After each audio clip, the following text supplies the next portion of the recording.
देह धारण परमेश्वर का देह में प्रकट होना है। परमेश्वर सृष्टि के मनुष्यों के मध्य देह की छवि में कार्य करता है।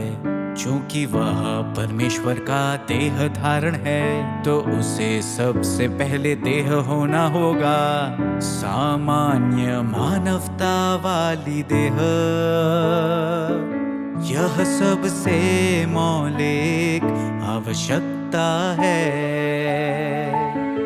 परमेश्वर के देह धारण का निहितार्थ यह है कि परमेश्वर देह में रहकर कार्य करता है। परमेश्वर अपने सार में देहधारी बन जाता है, वह मनुष्य बन जाता है।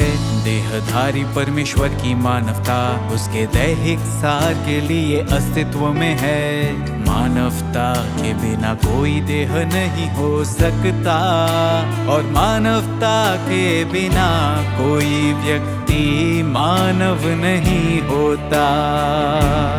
इस तरह परमेश्वर की देह की मानवता परमेश्वर के देह धारण का अंतर्भूत गुण है। यह कहना कि जब परमेश्वर देहधारी होता है तो उसके पास केवल दिव्यता होती है, कोई मानवता नहीं, ईश्वरता है। क्योंकि इस वक्तव्य का कोई अस्तित्व ही नहीं है और यह देह धारण के सिद्धांत का उल्लंघन करता है। कार्य की अभिकर्ता उसकी मानवता में रहने वाली दिव्यता है। कार्य उसकी दिव्यता करती है, न कि उसकी मानवता।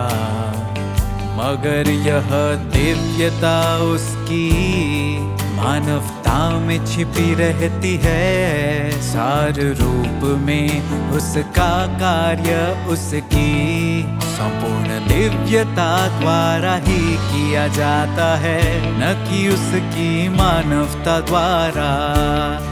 परंतु कार्य को करने वाली उसकी देह है। कह सकते हैं कि वह मनुष्य भी है और परमेश्वर भी, क्योंकि परमेश्वर देह में रहने वाला परमेश्वर बन जाता है। उसके पास मानवीय आवरण और मानवीय सार होता है और उससे भी अधिक उसमें परमेश्वर का सार होता है। चूंकि वह परमेश्वर के सार वाला मनुष्य है, इसलिए वह सभी सृजित मानवों से ऊपर है। ऐसे किसी भी मनुष्य से ऊपर है जो परमेश्वर का कार्य कर सकता है। उसके समान मानवीय आवरण वाले सभी लोगों में, जिन लोगों में मानवता है, उनमें एकमात्र वही स्वयं देहधारी परमेश्वर है। अन्य सभी सृजित मानव हैं।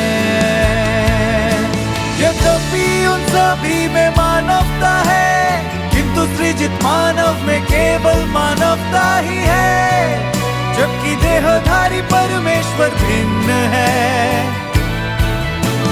उसकी देह में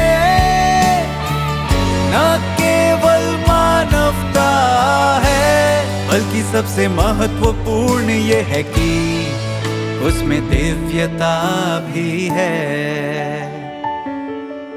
चूंकि परमेश्वर देहधारी बन जाता है,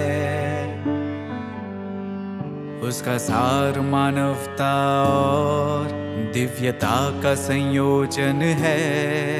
यह संयोजन स्वयं परमेश्वर